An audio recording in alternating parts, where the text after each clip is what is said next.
सूरत के वराछा के डायमंड व्यापारियों से 13 करोड़ 32 लाख रुपए की ठगी। डायमंड ब्रोकर साहिल शाह गिरफ्तार। सूरत के वराछा के डायमंड व्यापारियों के साथ 13 करोड़ 32 लाख रुपए की ठगी का मामला सामने आया है। पता चला है कि डायमंड ब्रोकर ने करोड़ों के डायमंड बेचे और क्रिकेट बैटिंग में पैसे गबन किए। इकोसेल ने पूरे मामले में डायमंड ब्रोकर साहिल शाह को गिरफ्तार किया है। मिली जानकारी के मुताबिक सूरत के वराछा के डायमंड व्यापारियों से 13 करोड़ 32 लाख रुपए की ठगी हुई है। खबर है कि डायमंड ब्रोकर ने करोड़ों के डायमंड बेचे और क्रिकेट बैटिंग में पैसे गबन किए, जिसके बाद इकोसेल ने डायमंड ब्रोकर साहिल शाह को गिरफ्तार किया है। रत्नायोगी डायमंड और अग्ना जेम्स के मालिक अल्पेश शाह ने शिकायत दर्ज कराई थी। अल्पेश शाह और दूसरे व्यापारियों की शिकायत के बाद पुलिस ने कार्रवाई की है। आरोपियों ने डायमंड बेचने के बहाने कोलकाता, हैदराबाद और मुंबई में पार्टियों से ठगी की थी। उसने अलग अलग ट्रेडर्स से कांटेक्ट करके करोड़ों के हीरे हासिल किए, जिन्हें उसने दूसरी पार्टियों को बेचकर 13 करोड़ 32 लाख रुपए कैश करवा लिए। वह यह करोड़ों रुपए मुंबई में क्रिकेट बैटिंग में हार गया था। आरोपी ने इकोसेल की जांच में यह बात कबूल की। देख रहे हो न्यूज़ 9 सुरती चैनल के साथ कल्पेश राणा की रिपोर्ट। સુરત શહેર પોલીસ ઇકોનોમિક ઓફેન્સીસ વિંગ અલગ અલગ આર્થિક રિલેટેડ જે ગુનાઓ છે એ ગુનાઓની તપાસ કરતી હોય છે। પોલીસ કમિશનર ગેહલોત સાહેબ અને જોઈન્ટ પોલીસ કમિશનર રાઘવેન્દ્ર વત્સ સાહેબના માર્ગદર્શન હેઠળ અલગ અલગ આ પ્રકારની જે પણ અરજીઓ ઇકોનોમિક ઓફેન્સ વિંગમાં આવતી હોય છે એની તપાસ કરતા હોઈએ છીએ। એક અરજી અમને અલગ અલગ હીરાના વેપારીઓ પાસેથી જે લોકોની અલગ અલગ ફર્મ્સ છે એવા અલગ અલગ વેપારીઓની અમને અરજી મળેલી હતી।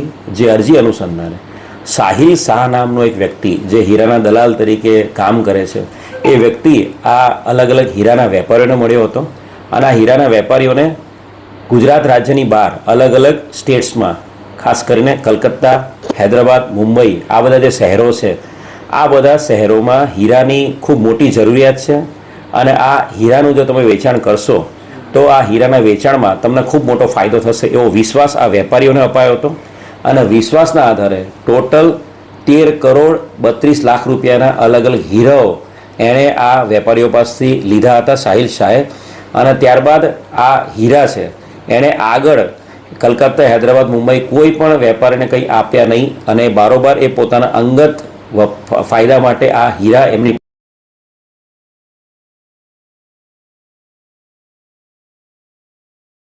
સ્વિંગમાં આવતાની સાથે એની પૂરોપર તપાસ કરવામાં આવી હતી અને એના અનુસંધાને સાહિલ હસમુખભાઈ શાહ વિરુદ્ધમાં ગુનાહિત છેતરપિંડીનો ગુનો દાખલ કરવામાં આવ્યો હતો।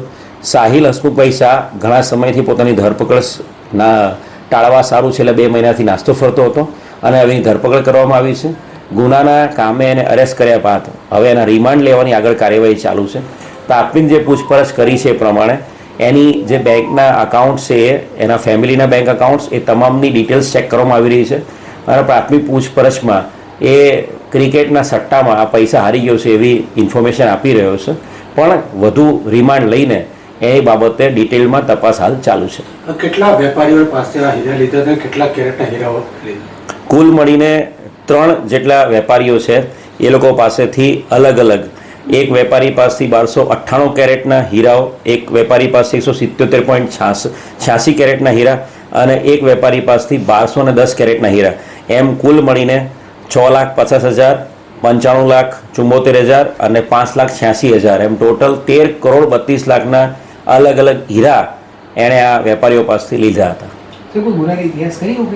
હાલ ગુનાહિત ઇતિહાસ કોઈ મળી આવેલ નથી, પરંતુ ગુજરાત સરકાર દ્વારા જે ચાલુ કરેલા જે પોર્ટલ્સ છે ઈ ગુજકોપ પોર્ટલ અને સાથે સાથે ICGS પોર્ટલ અને જે નેટગ્રીડ પોર્ટલ છે નેશનલ લેવલનું એ તમામ પોર્ટલ પર આ વ્યક્તિ વિરુદ્ધમાં અન્ય રાજ્યોમાં કે ગુજરાત રાજ્યમાં અન્ય કોઈ જિલ્લામાં કોઈ ગુના દાખલ થયો એ બાબતે તપાસ હાલ ચાલુ છે।